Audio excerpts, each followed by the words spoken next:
Hey guys, we're live here at Grind and Never Stops podcast. We're on Sportscaster. You can check us out at sportscaster.com/grind and never stops. We're also live on YouTube, Periscope, Twitter, and Twitch. So we want to welcome all the viewers.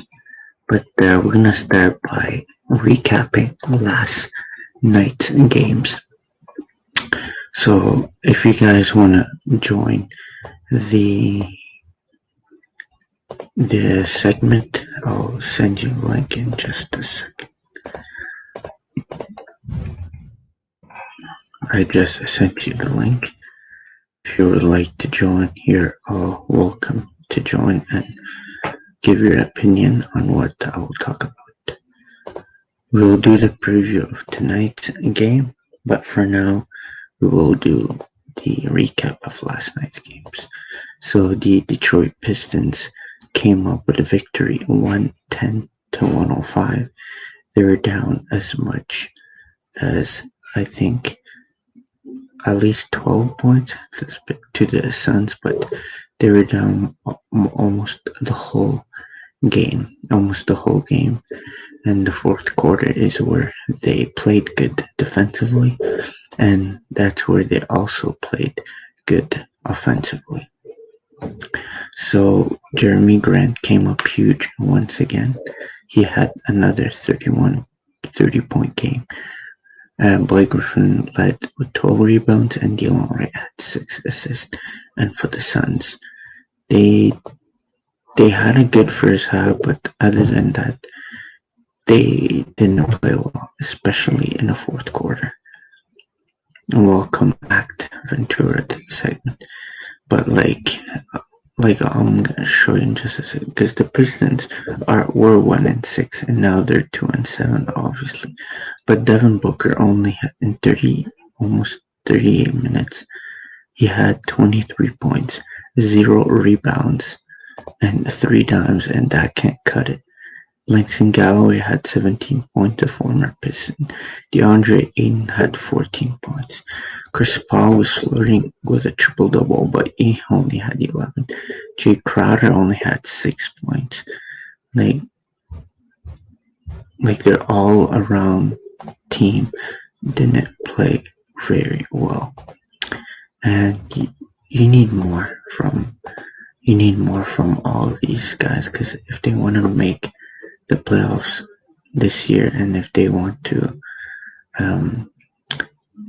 make noise in the playoffs or be an NBA Finals contender, they need to play better, especially against mediocre teams.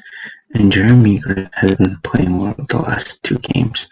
In fact, he's been playing well all season, but the last couple games, and yes, they got blown out by the Bucks, but Grant still put up 30. And again, Grant played 42 minutes and put up 31.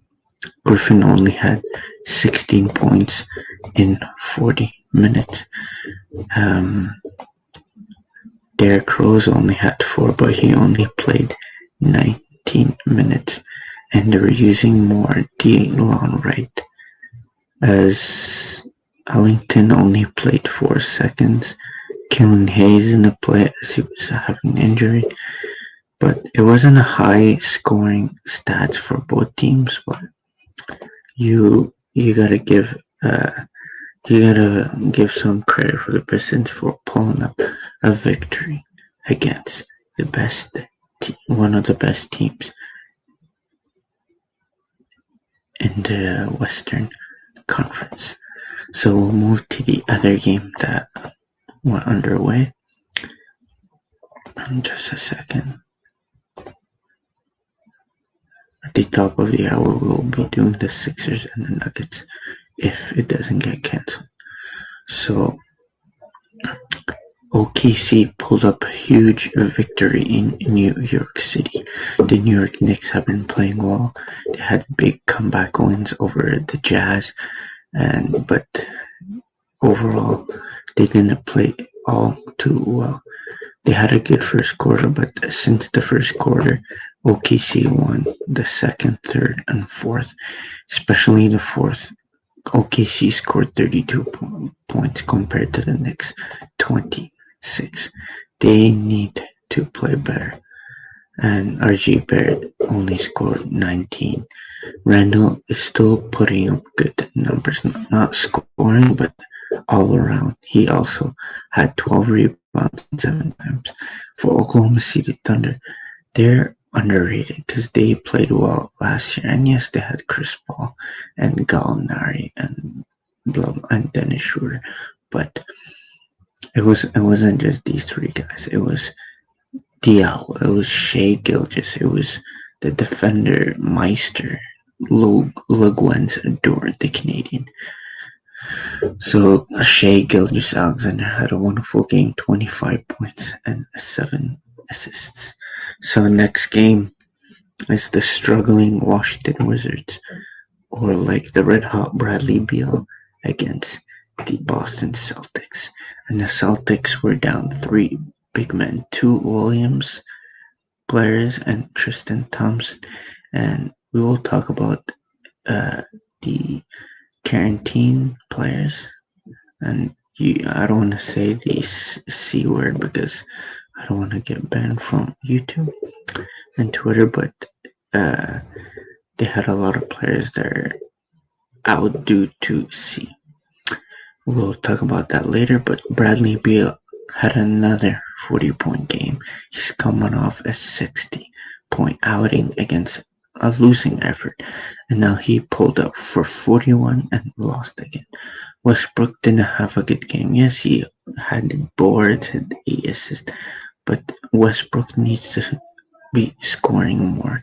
He can't just stay back and not score more. And yes, Beal, you want Beal to shoot that many shots to score 40, to score 50 and blah, blah, but you gotta get more from Westbrook. You gotta get more from the other players because the other players are struggling as well. Hachimura hasn't been the player he was last season. Yes, he had an injury, but you need more from the Wizards and for the Celtics.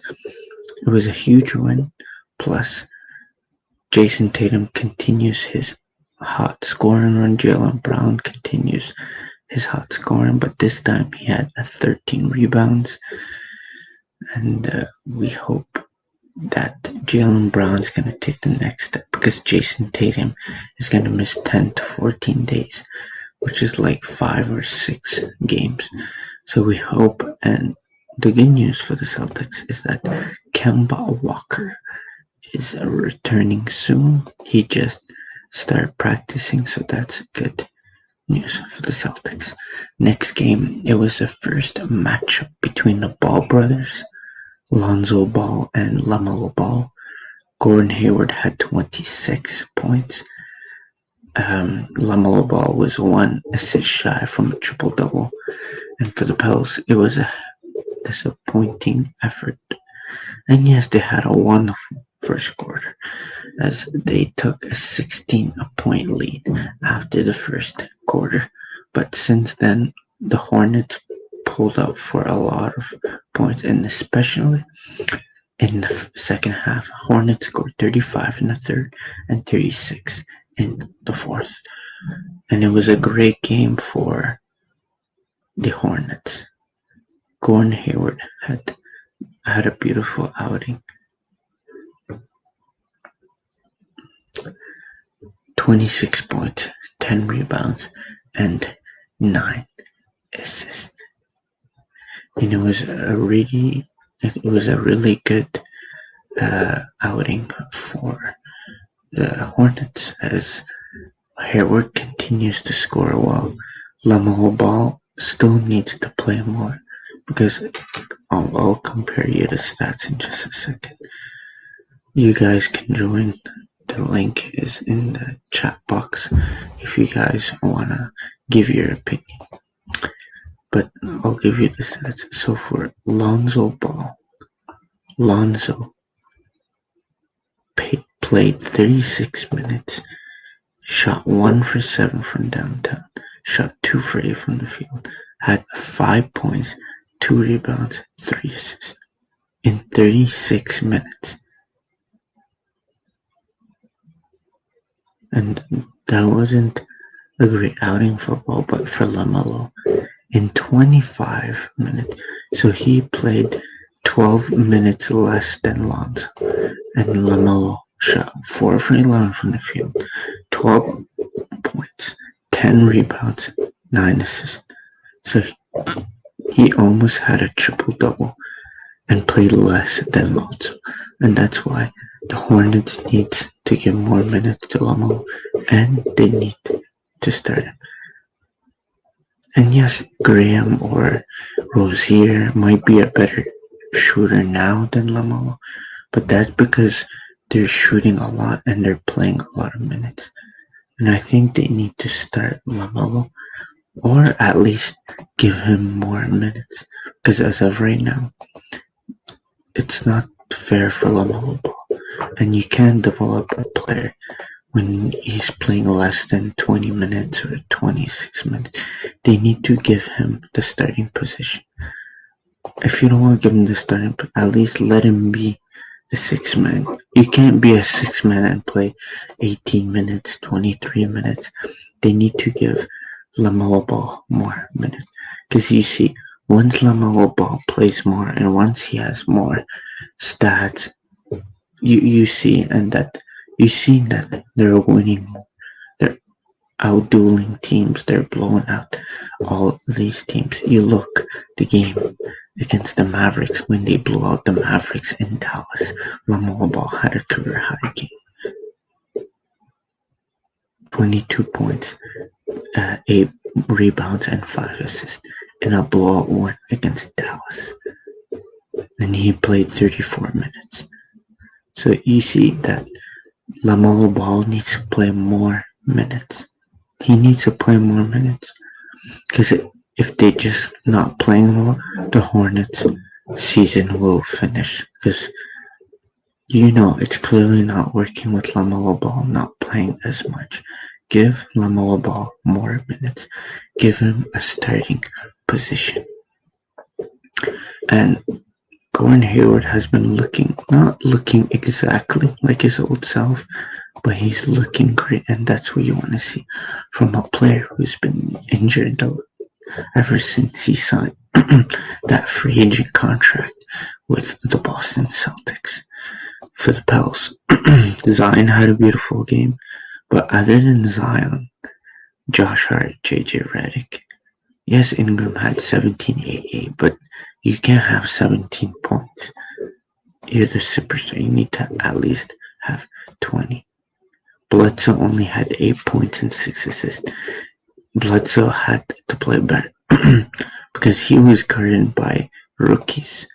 He has to play better, and that's why the Bucks should have kept Eric Bledsoe. But if you want someone, you gotta give someone. And yes, Jrue Holiday is worth it for Eric Bledsoe. So next, give me a second.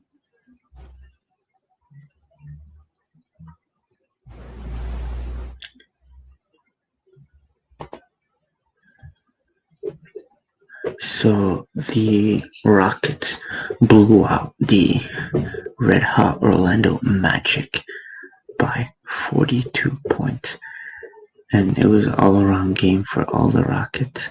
James Harden didn't have a high scoring game, but he had 13 assists, and Christian Wood has been keeps surprising people with his star play. He had another 20 and 15 game, 22 points, 15 rebounds.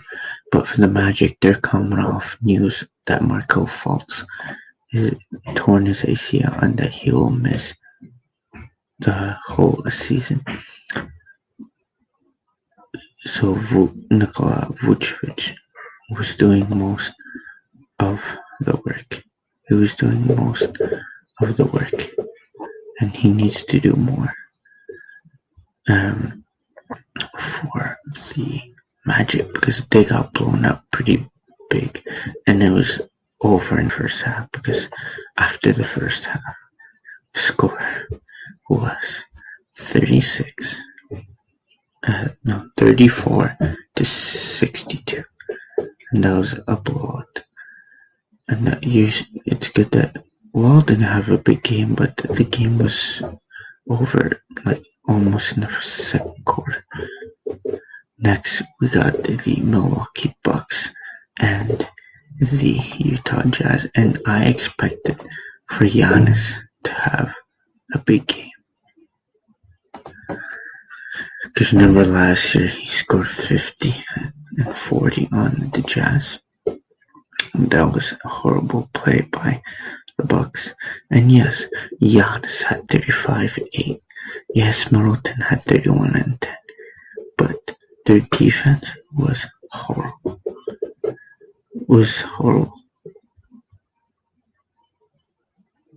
Because other than Holiday had only 17, their center, Brook Lopez, had 3 rebounds in 32 minutes. And that's horrible. Lopez needs to. I know he's a 3-point shooter now, but at least if your 3-point shot is not working and your team is losing, because man, he attempted 12 3-pointers as a center, and that's horrible.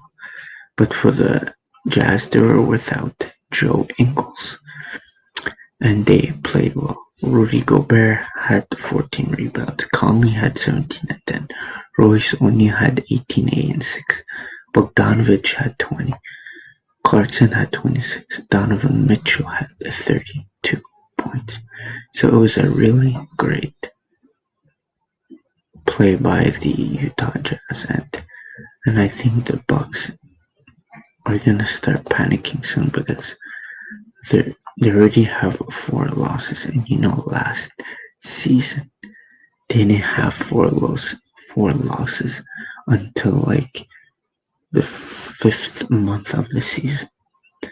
So the Bucks, and this is why they shouldn't have traded Eric Bledsoe, because yes, Jrue Holiday is a good defensive player, but he wasn't as consistent as how Eric Bledsoe was. And I know everyone said that, yeah, but Holiday had more points, rebound, and that, but it's not about the stats for Bledsoe. He was doing everything on the floor. And George Hill was another player that was important for the Bucks off the bench because he was good defensively, and he was one of their top shooters off the bench. George Hill was. And I know DJ Augustine is, because look, DJ Augustine last night played over 20 minutes a game, had 0 points, 0 assists, and 0 rebounds and 1 assist. And that's not gonna work. Trust me, they need to start playing better, the Bucks, because they blew out teams.